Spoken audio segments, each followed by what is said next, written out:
जैसे ही जून 2026 एग्जामिनेशन के form filling की जो प्रक्रिया है स्टार्ट हुई, वैसे ही बहुत सारे सवाल जो है आना स्टार्ट हो गए। और एक सवाल यही है कास्ट सर्टिफिकेट को लेके, जो कि अब एक सवाल से लेके बवाल बन गया है।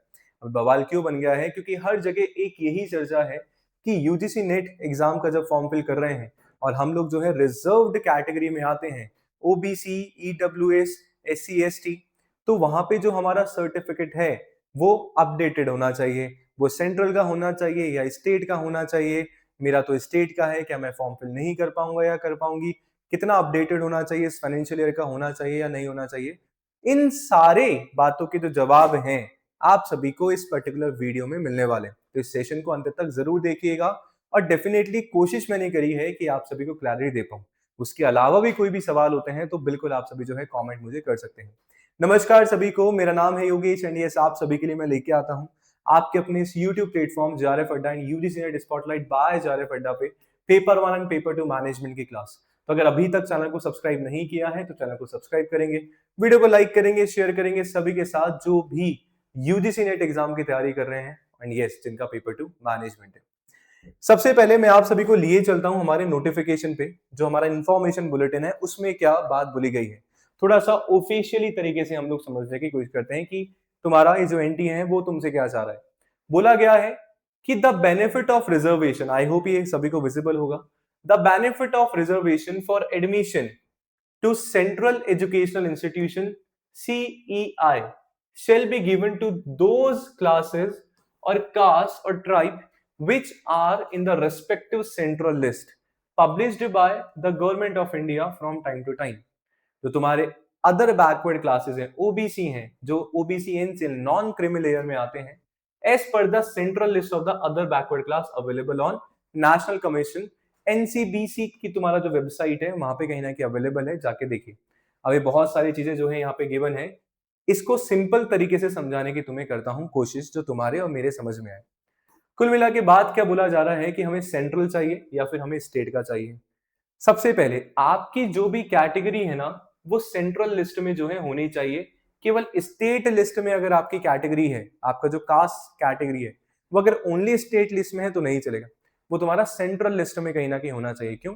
हमारा कहीं ना कहीं सेंट्रल लेवल का एग्जामिनेशन ये होता है यूजीसी नेट का, पहली चीज। ठीक है, अगर आप ओबीसी हैं, सुनना, तो यानी कि हमारा जो कास्ट है, यानी कि तुम्हारा जो कास्ट है वो तुम्हारे ओबीसी का जो सेंट्रल लिस्ट है, जो एनसीबी से तुम लोग चेक कर सकते हो, उसमें होना चाहिए।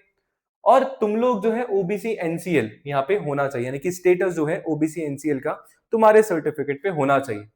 अगर है, मान लीजिए अगर तुम्हारा जो है कास्ट जो है सेंट्रल लिस्ट में है, तो आप जो है ओबीसी एनसीएल के अंडर क्या कर सकते हो, अप्लाई कर सकते हो। बट अगर हमारा या तुम्हारा जो कास्ट है ओनली स्टेट लिस्ट में है, सेंट्रल लिस्ट में नहीं है, तो हमें सिंपल सा फंडा है, जर्नल तुम लोग सेलेक्ट कर लो। अगर ईडब्ल्यूएस का सर्टिफिकेट बनवा रखा है तो वो कर लो, अदरवाइज जो है दिक्कत परेशानी आगे जाके हो जानी है। सेम जो है तुम्हारा एससी एसटी पे अप्लाई करता है आगे, और हम लोग समझने की कोशिश करते हैं इस पर्टिकुलर चीज को, है ना। अब मान लीजिए स्टेट का सर्टिफिकेट है, तो जो स्टेट सर्टिफिकेट है वो तुम्हारा जो स्टेट अथॉरिटी है, तुम्हारा तहसीलदार हो गया, एसडीएम हो गया, वो कहीं ना कहीं जो है इशू करता है ना। उस पे जो है क्लियरली मेंशन अगर है, होना चाहिए कि कैटेगरी एससी है, एसटी है, ओबीसी है। ओबीसी के लिए उस पर्टिकुलर सर्टिफिकेट पे तुम देखो क्या मेंशन है, एनसीएल। अगर एनसीएल मेंशन है तुम्हारे उस सर्टिफिकेट पे तो तुम्हें अलग से कोई सेंट्रल सर्टिफिकेट लेने की जरूरत नहीं है, ये कहीं ना कहीं वैलिड है। तुम लोग जो है यूजीसी नेट का जो फॉर्म है इस पर्टिकुलर सर्टिफिकेट की मदद से क्या कर सकते हो, हेल्प कर, मतलब इसके थ्रू तुम लोग फॉर्म जो है फिल कर सकते हो, है ना। सही बात है, आई होप क्लैरिटी तुम्हें मिल गई होगी। तो जाके अपना सर्टिफिकेट देखो उस पे क्या मेंशन है, सेंट्रल का है, स्टेट का है, तो तुम्हारा जो जो कास्ट है सेंट्रल लिस्ट में होनी चाहिए। अगर है तुम्हारे सर्टिफिकेट पे क्या लिखा हुआ है वो भी जाके चेक करो, क्रॉस वेरिफिकेशन करो। समझदार है सभी, अच्छे से देख पाएंगे, चेक पर करेंगे। फिर भी कुछ भी डाउट आता है कमेंट कर देना। अब ईयर ऑफ सर्टिफिकेट, क्या ईयर होना चाहिए? देखो ओबीएस के बारे में यूजुअली बोला जाता है कि भैया 6 महीने का जो है तुम्हारा अपडेटेड होना चाहिए। ठीक है, बढ़िया। जब मैं अभी थोड़ा सा रिसेंट रूल की अगर हम लोग बात करें, ओबीसी एनसीएल या फिर ईडब्ल्यूएस है, तो रिसेंट होना चाहिए, करंट फाइनेंशियल ईयर का अगर होना चाहिए, है ना। अब जून 2026 का तुम्हारा एग्जाम है, तो यानी कि जून 2026 में इशू होना चाहिए तुम्हारा इस करंट फाइनेंशियल ईयर का, कहीं ना कहीं जो है यहाँ पे चल जाएगा। लेटेस्ट 2026 जो 26-27 जो तुम्हारा फाइनेंशियल ईयर है उसका जो है तुम्हारा यहाँ पे चलने वाला है। क्यों? क्योंकि फाइनेंशियल ईयर हमारा जो है 31 मार्च को पूरा हो गया है और फॉर्म फिलिंग की जो प्रक्रिया है उसके बाद हमारी शुरू हुई है। तो यस, आपको जो है उसके बाद वाला यहाँ पे चाहिए। और SC ST के लिए कोई ऐसा स्ट्रिक्ट वैलिडिटी पीरियड हमारे पास नहीं है। अब समस्या ये आती है स्टूडेंट की, सर मेरे पास तो स्टेट सर्टिफिकेट है, ठीक है, सेंट्रल का क्या मुझे अपडेट कराना पड़ेगा? तो कुछ बातें हैं जो हमें ध्यान में रखनी है। जब हमारा करंट सर्टिफिकेट जो है अगर ओबीसी सर्टिफिकेट है, वैलिड है यूजीसी नेट के लिए, कब वैलिड है? कास्ट जो है तुम्हारा, जैसे कि मैं बताया, सेंट्रल ओबीसी लिस्ट एनसीबी में होना चाहिए, चेक करो जाके। सर्टिफिकेट पे क्लियरली मेंशन होना चाहिए एनसी, तुम्हारा एनसीएल, नॉन क्रिमिलेयर, राइट? अगर फॉलो कर रहा है, ठीक है, सेंट्रल गवर्नमेंट फॉर्मेट में है कहीं ना कहीं, तो वहां पे तुम्हें कोई अपडेट कराने की जरूरत नहीं है। और अगर नहीं है तो यस, अगर अपडेट करा सकते हो तो करवा लो। अभी हमारा फॉर्म फिलिंग की प्रक्रिया चल रही है, तुम अपडेट करा लोगे, रिसीट नंबर आ जाएगा, उसके बिहाफ पे भी तुम लोग क्या कर सकते हो, अपना फॉर्म फिल कर सकते हो। आशा करता हूँ क्लैरिटी मिल गई होगी, ठीक है। रिसर्च किया थोड़ा सा, तब जाके जो है वीडियो आप सभी के लिए बनाया है। फिर भी आपको लगता है कि डाउट है तो भैया अभी कॉमेंट कर दो। And yes, if you are thinking कि मैं एग्जामिनेशन, मेरा जो फॉर्म फिलिंग का जो डेट है बिल्कुल लास्ट टाइम पे फिल करूंगा, तो नहीं, कुछ गड़बड़ हो जाएगी, दिक्कत हो जाएगी। अभी फॉर्म फिल कर लो। मान लो कुछ डॉक्यूमेंट्स कम भी पड़ रहे होंगे, कुछ इशू भी आ रहा होगा, तो we have ample of time, अभी सफिशिएंट टाइम है, क्योंकि कोई भी सर्टिफिकेट बनवाने में 7 से 10 दिन हमारे पास लगते हैं। तो अभी तुम लोग अगर उस प्रॉब्लम को आइडेंटिफाई कर लोगे ना, तो तुम्हारे लिए इजी हो जाएगा, अभी के लिए भी और फ्यूचर के लिए भी। ये एज अ मेंटर मैं आप सभी को कहना चाहूंगा।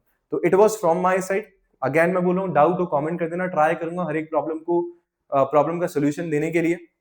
इसके अलावा अगर आप सभी तैयारी कर रहे हैं तो यस, आप सभी के लिए JRF अड्डा लेके आ चुका है। क्या लेके आ चुका है sir? Crash course, selection package हम लोग लेके आए हैं आप सभी के लिए। तो आप इन सिलेक्शन पैकेजेस में जुड़ के हमारे साथ यूजीसी नेट जून 2026 की प्रिपरेशन अच्छे से कर सकते हैं।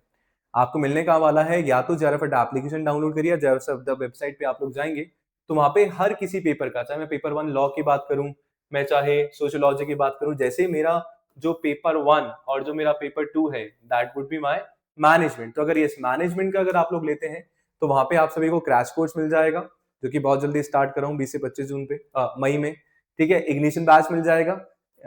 इग्निशन बैच में क्या होता है, 10 साल के प्रीवियस ईयर क्वेश्चन है आपके पेपर 1 पेपर 2 के, और साथ में टेस्ट सीरीज आपको मिल जाती है पेपर 1 एंड पेपर 2 की। तीनों ही चीजें असेंशियल है for your selection, that's why आपका पैकेज का नाम ही, कोर्स का नाम ही सिलेक्शन पैकेज है, ठीक है जी। तो यस, मिलते हैं अनदर वीडियो में। अगेन आई एम टेलिंग, कुछ भी डाउट हो बता देना। आई होप फ्रूटफुल सेशन रहा होगा, क्लैरिटी मिली होगी। फॉर्म फिल करो, तैयारी करो, बहुत जल्दी एग्जाम है, अच्छे से एग्जाम देना है। जय हिंद, जय Hind, thank you so much, शुक्रिया।